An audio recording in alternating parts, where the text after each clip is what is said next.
For a while now, there's been talk of a DM shortage. People complain that it's difficult to find someone to run a Dungeons & Dragons game for them. Is it really true? And if so, what is the cause of this shortage? We'll explore those questions in this video. I'm Dave, and this is the one and only RPG Rundown.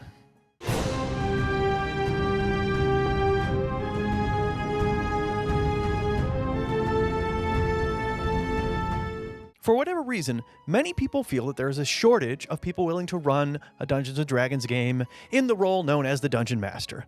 I looked into this a little and I haven't found any real statistical source for it, so my conclusion is that this is about how people feel more than it's really a truly factual phenomena. Since I can't really know if it's true, because I don't have the resources to do a study that would gather all the needed info on this, I'm more interested in why it might feel this way. One thing I wonder is if people really mean we can't find a stranger who wants to DM our game. I got into D&D in the early 80s, and like many people around my age, cut my teeth on the D&D basic set, the famous red box. Gaming geekdom back then was even more niche and community-based than it is today, and although D&D books were sold in toy stores and bookstores, most players I knew hung around game shops and befriended each other, and that's where the gaming scene was. Not online, not over distance, not indirect. And in that close community, there was this general vibe that everybody understood. One of us will have to take on the DM role and do the extra work. Today it's a little bit more skewed toward being a market than the kind of community it used to be. That's not an old man complaint, because there are positive things about us nerds being a valuable market segment, but it does change things, and it makes me wonder if, now that the game seems to be played by more people than ever, and now that people come to the game through exposure to it passively in pop culture, say through Stranger Things, Critical Role, things like that, they just don't have the built-in notion of, okay, which one of us is running the campaign we're going to start now? Now, maybe it's more like, we've heard of this thing, it seems cool, we want to be part of it, what do we do?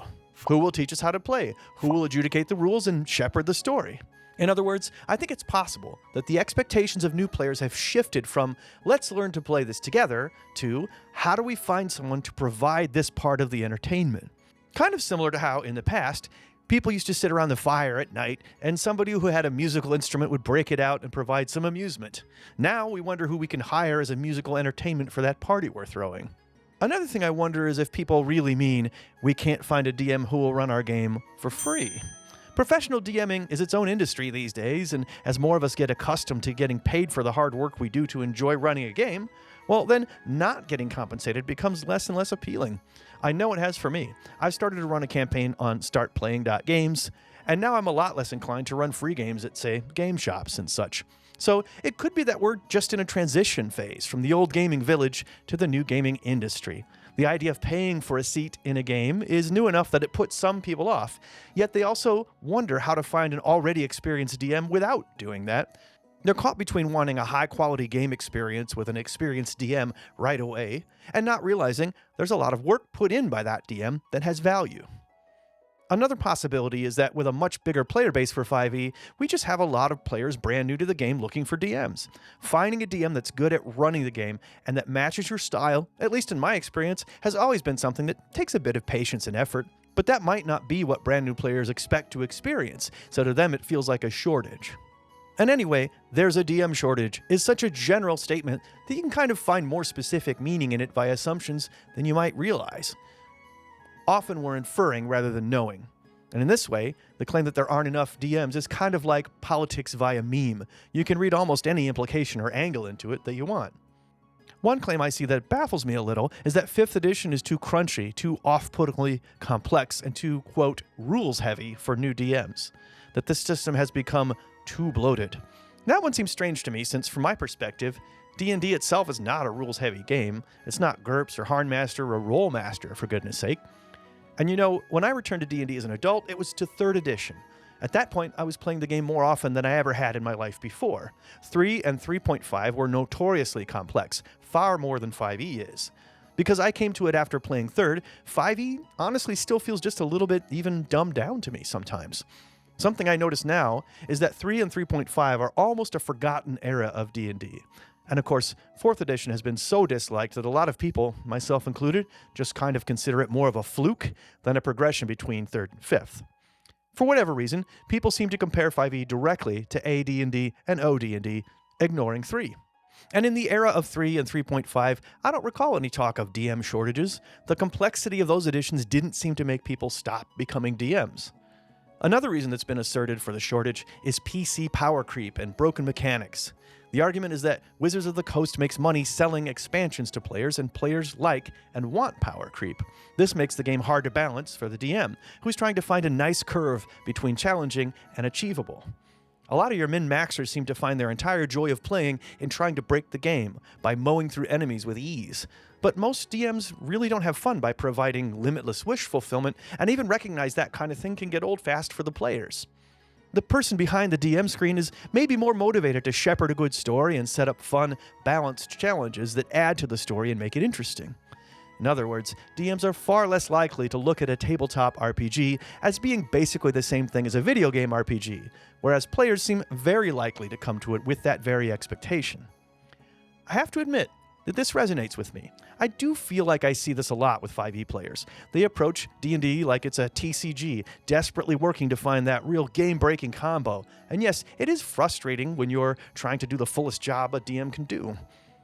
A commentator in one video said that players simply demand too much from the DM and regard them as the, quote, meat computer that's running their tabletop video game exercise.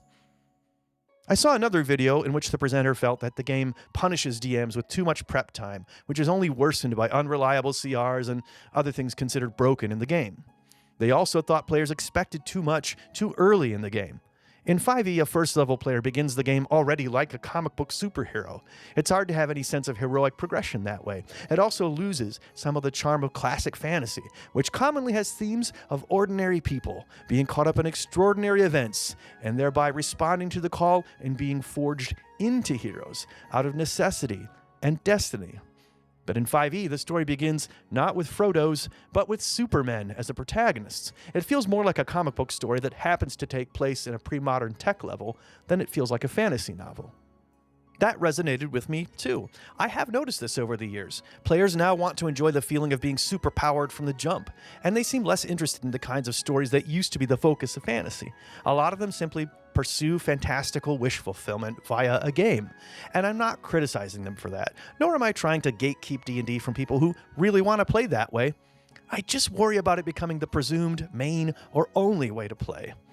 I do also suspect that that type of play is more entertaining for players than for DMs. And whether you enjoy figuring out powerful combos or you want to play a very powerful character, there's so many other games designed to reward that I don't know why it also has to be the primary way to play tabletop D&D. I even think that although power creep might be done to sell more books, tabletop RPGs are still, at their core, designed to be enjoyed at their fullest when they play out a good story.